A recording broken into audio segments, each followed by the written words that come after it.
이재명 민주당 대표가 어제 방송에서 한 발언을 가지고 지금 또 한창 논란이 되고 있는 것 같은데 먼저 어떤 말을 했는지부터 제가 그래픽으로 정리를 한번 해봤는데요. 어제 MBC 100분 토론에 출연을 했습니다. 선거법 2심 결과가 어떻게 예측을 하느냐라고 했는데 뭐 대선 과정에 있어서 문제가 되지 않을 거다 이렇게 얘기를 했고요. 그리고 이 대표가 받고 있는 재판이 많다 보니까 혹시 당선이 된 이후에 재판은 어떻게 되는 거냐, 이게 국민의힘에서는 뭐 당연히 재판 받아야 된다라는 얘기를 일찌감치 하셨고, 근데 이재명 대표는 형사소추라는 게 대통령에 있어서 형사소추가 소는 기소를 의미하고 추는 소송 수행을 말하는 거기 때문에 당선되면 재판이 정지된다는 게 다수설이다, 이런 얘기를 했어요.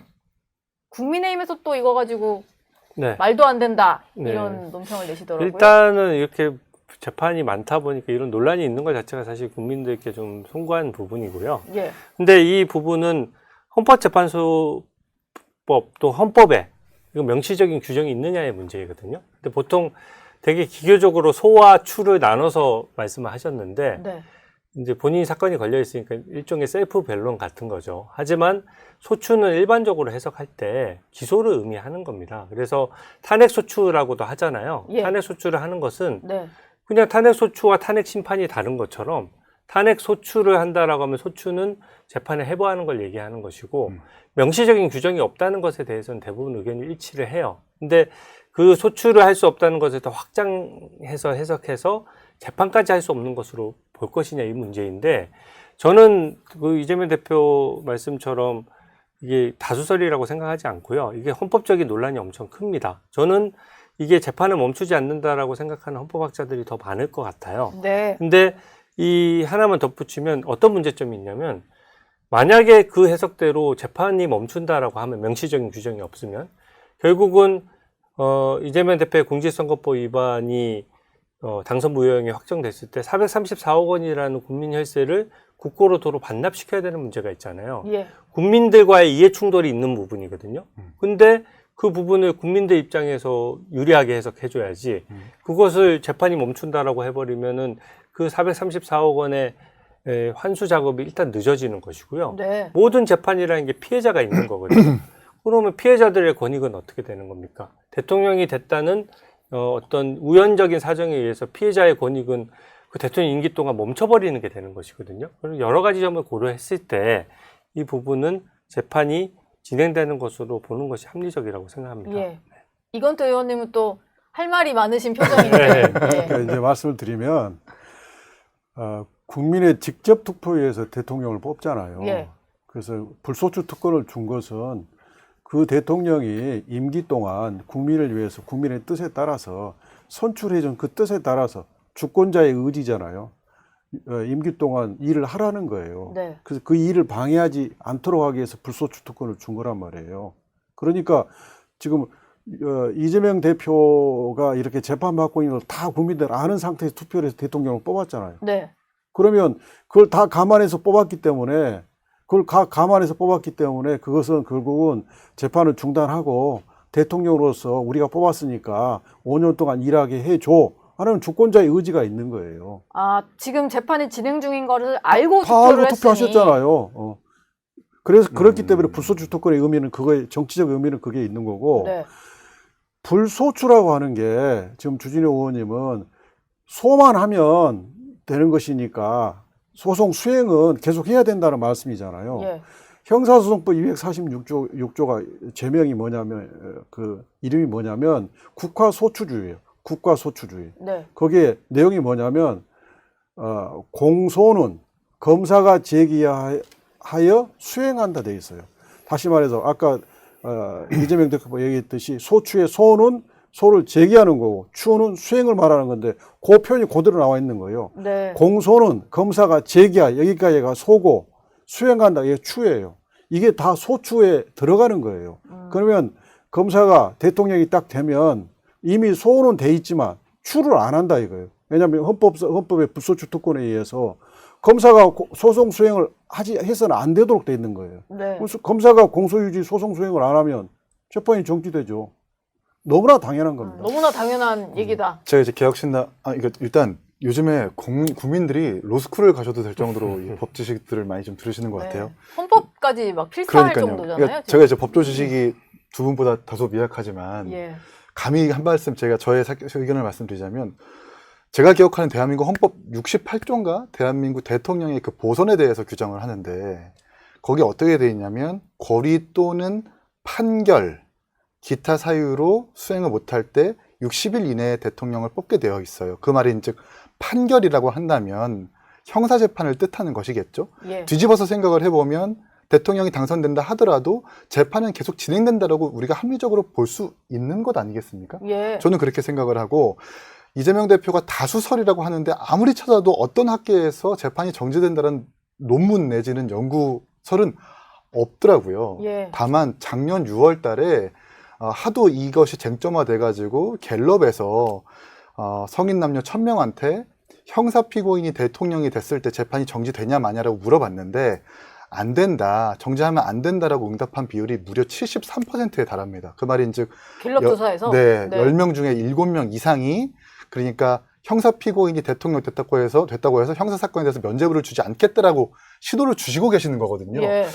그게 다수설 아니겠습니까? 이게 학계라는 건 좀 못 찾았다면. 네. 근데 그걸 뒤집어 가지고 자신의 형사 사건을 문지르고 가리려고 이렇게 무리한 발언을 하는 것에 대해서 같은 야당이지만 좀 억지스럽다는 말씀을 드리고 싶네요. 같은 야당인데 어제 야당 원탁회의도 안 갔잖아요. 그러니까요. 개혁신당. 그러니까 이제 예. 내란 종식 원탁회의인데 네. 거기에 내란으로 정당 해산 심판 받은 출신의 의원이 거기 이름을 올리고 있더라고요. 예. 이거 얼마나 코미디예요. 진보당 말씀하시는 그렇습니다. 거예요? 네. 뭐 김재현 의원이 네. 통합진보당 당시에 이제 정당 해산 심판 받으셨고 네. 막 유사시에 국가 기관시설 타격하고 분당에 있는 공동구 때리면은 수도권 70% 전기를 날릴 수 있다라고 계획 때문에 정당 해산 심판 받으신 건데 그런 사람은 내란을 모의했었던 정당의 일원을 다시 내란 종식 원탁회의에 드러났다는 것이 전 이해가 안 가고 네. 무엇보다 그 자리가 사실은 이재명 대표의 어떤 대선 후보를 추앙해주는 듯한 그런 인상을 지울 수가 없기 때문에 저희는 우리의 독자 노선을 가겠다라는 취지로 네. 합류를 안 하게 된 거죠. 지금 뭐 이게 그 재판이 정지되는 게 정설이냐 이걸 가지고는 뭐 생각이 다르신 것 같고 이재명 대표가 재판받고 있는 게 워낙 많다 보니까 이거에 대해서 좀 남은 절차를 좀 여쭤보고 싶습니다. 일단 다음 주 수요일에는 선거법 항소심 구형이 있는 날이고요. 제가 좀 궁금한 건 법원 인사가 나서 좀 기사를 찾아보다 보니까 대장동 관련된 재판부의 부장 판사가 교체가 된 것 같아요. 대장동 재판은 사실 지난 대선 과정에서 나왔던 의혹으로 지금 수사가 진행되는 건데 재판장이 또 바뀌다 보면은 이건 1심 선고가 언제 나올지도 모를 정도로 좀 늘어지는 것 같아서 이거에 대해서는 이긴 표거부터 좀 얘기를 해볼까요? 그러니까 네. 저도 사실 이게 2년이 지났을 텐데 이 대장동 사건이라는 게 많은 국민들이 대장동이라는 단어는 기억하지만 그 사안에 대해서 되게 복잡해가지고 잘 모르신단 말이에요. 그만큼 너무 복잡해요. 검찰도 네. 그렇고 법원도 그렇고 이 사안이 단순하지 않다는 걸 너무나도 잘 알고 있습니다. 이게 대장동이라는 토지에 원주민들이 처음에 민간 개발로 시작했다가 그 다음에 민관 개발로 합동을 시작한다고 했다가 성남시의회에서 복잡한 의결 절차를 거쳐가지고 민간업자들한테 수익이 가는 이 방대한 자료에 대해서 방대한 과정에 대해서 한꺼번에 이야기가 사실 쉽지 않아요. 그래서 검찰 측도 성남시의원이었던 저한테 막 자료를 달라고도 했었었고 그런데 이게 재판부가 여기서 바뀐다라고 하는 것은 이것을 다시 팔로우업하고 학습을 해야 되는 건데 그런 의미에서 재판이 더 지연될 수 있다. 재판 지연은 불가피하다는 생각을 하게 됐습니다. 재판장이 이렇게 바뀌면 이거 좀 뭐 예상은 할 수 있나요? 어느 정도 걸리면 재개가 될지? 지금 추세대로 하면은 예. 거의 4, 5년 걸려야 1심이 4, 선고될 5년이 네, 나요? 그런 네. 지적까지 있을 정도예요. 네. 그러니까 저는 지금 현재 재판 지연을 좀 지적하지 않을 수가 없어요. 이번 재판부도 2년간 임기를 가진 재판부였는데 사실은 본인 임기 내에 어떻게든 재판을 끝내기 위해서 노력을 해야 되는데 네. 역으로 절차적인 보장이라고 해서 예를 들어서 정영학 회계사에 관련된 녹음 파일 140시간 분량이라는 거 아닙니까? 근데 그게 사실 정영학 회계사가 뭐 통화하거나 뭐 하는 과정에서 자동 녹음되고 이랬던 파일인데 네. 실질적으로 그 녹음 파일이 막 조작되고 그것을 누군가 조작해서 했을 가능성이 거의 없는 거거든요. 근데 그런 것들을 건건히 다 들어본다든지 네. 증인 신청을 전부 모든 증거들 어떤 공문이 있으면 공문에 등장하는 인물들을 다 증거 부동의를 해서 그 증인들이 다 나와야 비로소 그 증거로 인정되도록 한다든지 그러면 이제 보통 재판 같으면 일반인 같으면 이렇게 못하는 이유가 첫째는 비용이 너무 많이 들고요. 네. 그 비용이 저는 너무 막대. 그렇죠. 2년 동안 만약에 어떤 일반 국민이 이렇게 변호를 하잖아요. 비용이 아마 천문학적으로 들 겁니다. 변호사도 여러 명이고 예. 여러 명의 변호사가 하루 종일 재판을 하잖아요. 네. 일주일에 한 번씩. 그렇게 2년하고 5년이면 그 비용을 감당할 수 있겠느냐. 그러니까 일반 국민들과의 비춰봤을 때 특혜 아니냐 이런 지적이 가능하고요. 두 번째는 만약에 이렇게 재판했으면 재판장이 소송지휘권을 강력히 행사하고 경고했을 겁니다. 아니 이렇게 재판 끄는 법이 어디 있느냐라고 지적을 해 나가면 재판 받는 사람 입장에서는 어느 정도 적정선을 찾게 돼요. 네. 근데 이것을 그냥 절차적인 보장이라고 해서 무조건 그냥 알아서 신청하는 데서 다 받아주면은 재판이 4, 5년 뒤에 대장동도 엄연히 몇천억의 어떤 실질적인 피해가 있었던 사건이고 대장동 업자가 그 몇천억 받아가지고 떵떵거리고 살고 그중에 대장동 업자가 받은 돈 중에 6억은 또 민주당의 대선 자금으로 흘러 들어가서 김용 민주연구원 부원장이 2심에서 징역 5년으로 법정 구속도 됐단 말이에요. 네. 그러니까 실체가 분명히 있는 사건인데 이게 너무 절차가 지연되면 지연되고 있다. 지연된 정의는 정의가 아니라는 법원이 딱 들어맞는 사안이라고 예. 생각합니다. 이건태 의원이 이번에 총선에서 당선되시기 전에 이 대장동 사건 변호를 하셨던 건가요? 정진상 실장 제가 정진상 변호인이었죠. 실장을. 네. 근데 지금 이렇게 야당 개혁신당이나 국민의힘에서 보기에는 이게 너무 늘어진다. 특히 이재명 대표 재판만 가면 원래 좀 빨리 선고가 나왔어야 되는 게 결과가 늦어진다 이런 지적을 하는데 당연히 반박하실 논리가 있을 것 같아요. 그 대장동 사건 기록이 30만 쪽인가 25만 쪽인가 그래요. 네. 검찰에 낸 기록이. 네. 그러면 그 기록을 증거조사하는데 얼마나 많은 시간이 걸리겠습니까? 그리고 결국 이제 국민의힘 측에서는 그냥 그거 다 인정하고 다 그 증거를 그냥 다 동의하라는 거예요. 그럼 그게 정당한 요구예요. 네. 그럼 결국은 유죄 인정하라는 거예요. 네. 그건 형사 피고인의 방어권을 포기하라는 건 말이 안 되고, 두 번째는 이제 법정에서 변호인들이 이 30만 쪽 좀 줄여라. 예. 꼭 필요한 증거로 줄여라. 검찰이 응하지 않아요. 그러면서 검찰은 이 30만 쪽을 변호인이 다 동의해라. 누구 주장이 맞는 거예요? 필요한 증거로 줄여라 하는 맞는 거예요. 아니면 피고인한테 불리한 증거라고 냈는데 이걸 다 따져보고 탄핵하는 권리를 포기하고 검찰 증거를 다 인정해라 하는 주장이 맞는 거예요. 예. 명백하잖아요. 네. 검찰 주장이 부당하잖아요. 두 번째는 예컨대 정영학 녹취록, 정영학이 자기들 내부에서 얘기한 것을 2012년부터 21년까지 일부러 다 녹음한 거예요. 그런데 정영학이 녹음과 녹취록을 냈어요. 근데 검사가 그걸 또 다 다시 녹취를 했어요. 네. 자기 검찰청에 내 있는 속기사를 통해서. 근데 세세히 비교했더니 다른 부분이 있어요. 그러면 검찰이 낸 속기록을 다 우리가 인정해야 됩니까? 다른 부분이 있는데. 또 하나는 다른 공선법 사건이나 이런 데서 검찰이 표지가리한 것도 발견이 됐어요. 네. 공문서 두 개가 있는데 이 공문서 표지하고 이 공문서의 R을 붙여가지고 표지가리한 거예요. 그러면 공문서니까 다 인정하라. 검찰이 기본적으로 신뢰를 못 받고 있어요. 예.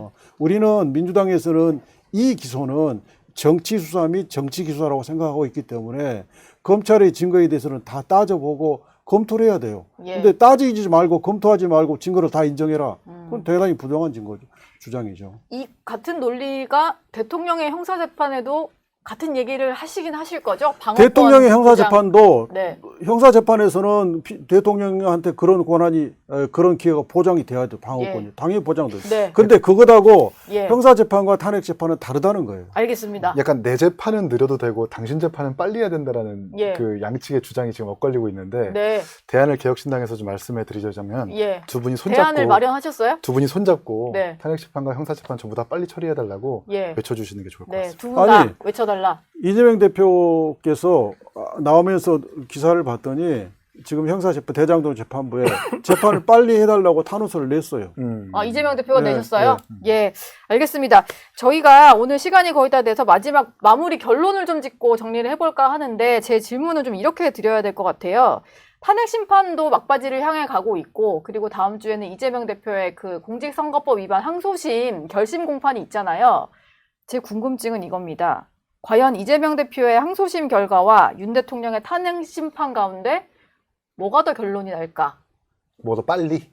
뭐가 더 빨리 결론이 날까? 지금 다 뭐 스케줄로 따지자면 3월 중순 전후 이런 얘기를 하잖아요.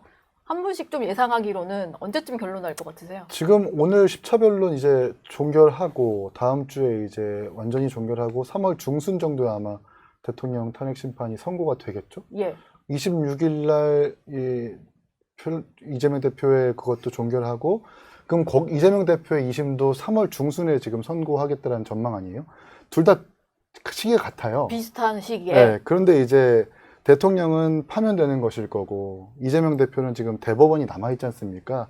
거기서 이제 이재명 대표가 이 리스크를 이제 온몸으로 받아야 되는 실정이 이제 온 거죠. 이제 그때 가서 우리 국민들께서 어떤 판단을 하실지도 좀 지켜봐야 될 것 같습니다. 예. 예.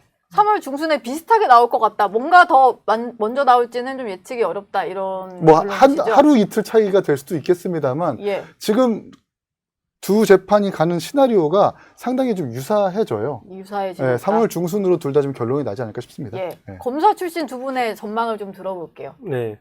이제 뭐 일반적인 예상으로 맞는 말씀이고요. 특히 공직선거법 위반 같은 경우에 이재명 대표 같은 경우에 공직선거법에 명시적인 딱 규정이 있어요.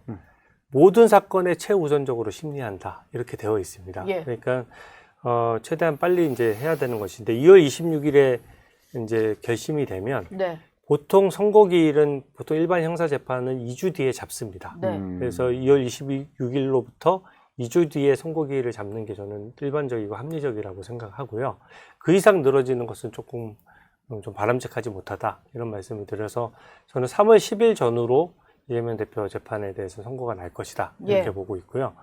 대통령 탄핵 재판은 되게 숨어있는 쟁점이 많습니다. 오늘 증인 신청들을 저번에 무더기 기각한 걸 보니까 증인 신청에 대해서는 더 안 받아들여 주려고 하는 거예요. 네. 근데 이게 지금 증인 숫자가 너무 적고 박근혜 대통령 탄핵 재판 대비로도 너무 적으니까 이게 절차적인 승복이 국민들께서 얼마나 하실 수 있느냐의 문제이거든요.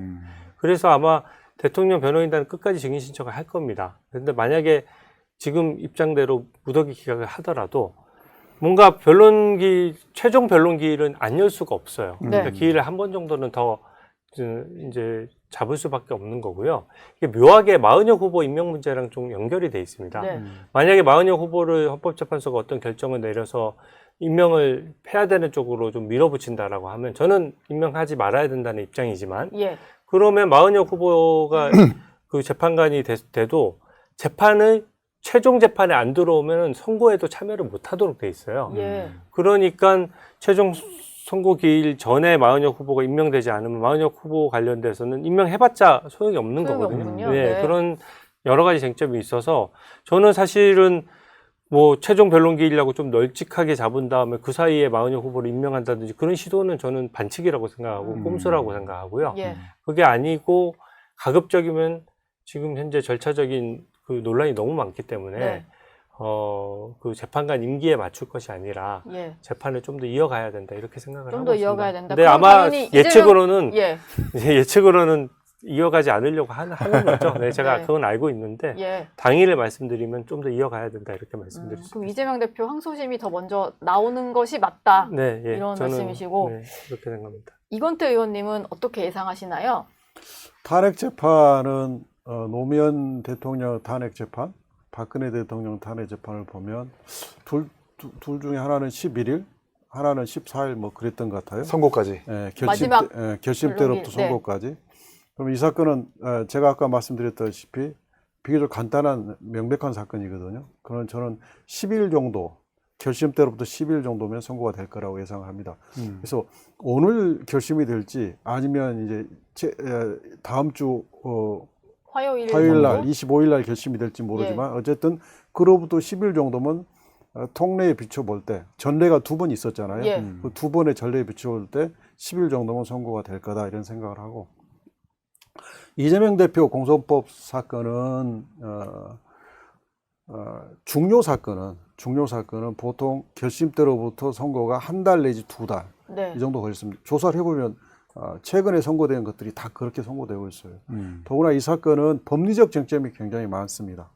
예, 확장 해석을 했느냐. 그러니까 이재명 대표가 하지도 않은 말을 했다고 해석을 해가지고 이렇게 말을 했는데 이 말은 해석해 볼 때 이렇게 말한 거야. 그 말은 거짓말이야. 이런 식으로 했는데 확장 해석을 했느냐.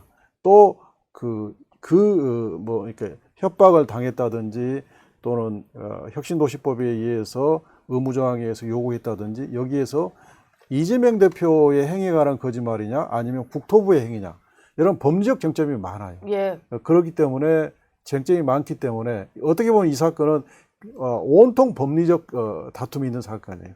그래서 최소 한 달 내지 한 달이나요? 탄핵 심판은 열흘이고 이거는 아니, 사건이 한 달이면 네. 제가 아니, 말씀드렸죠. 한 달이요? 이분이 손잡고 네. 이거는 좀 분명히 아닌 아니, 것 같습니다. 사건이 다르고 재판의 종류가 다른데 네. 탄핵 재판이 열흘이니까 이재명 대표의 공천법 사건은 열흘 안에 끝내라. 이건 뭐 제가 주장한 거 관계없이 예. 그건 타당하지 않죠. 네. 최근에 선고된 사건들 주요 사건들 다 보세요. 예.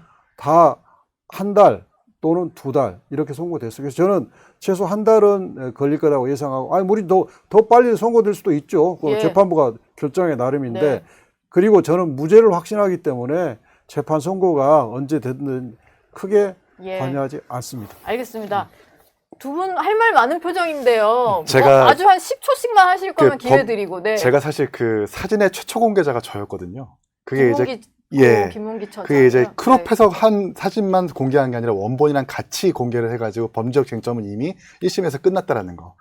국토부 같은 경우에도 협박을 있었다 이게 쟁점이 아니라 결국 김인섭 씨 측근이 연관된 개발 비리에 대해서 어떻게 항변할 수 있느냐에 대해서 이재명 대표는 지금 못하고 있는 거거든요. 그런 의미에서 법리적 쟁점은 사실상 되게 단순하다. 그런 의미에서 2심도 마찬가지로 유죄가 선고될 거라고 저는 생각을 합니다. 예. 아니, 갑자기 지금 제 질문은 언제 나올 거냐인데 유무죄를 예상하고 계신데. 그렇죠. 3월 네. 중순에 아까 말씀드렸던 것처럼 3월 중순에 아마 2심 선고도 함께 나올 거라고 말씀드립니다. 근데 네. 어제 민주당 이상식 의원이 네. 벌금 300만 원 이제 당선 무효형이 나왔잖아요. 예. 그것도 공직선거법 위반이다 보니까 빨리 해야 된다는 원칙이 적용돼서 2주 만에 선고 기일이 잡혔습니다. 네. 그 점을 참고하시면 될 것 같습니다. 세 분의 의견을 뭐 통합하기는 쉽지 않으니까 여기까지 좀 하고 마무리하도록 하겠습니다.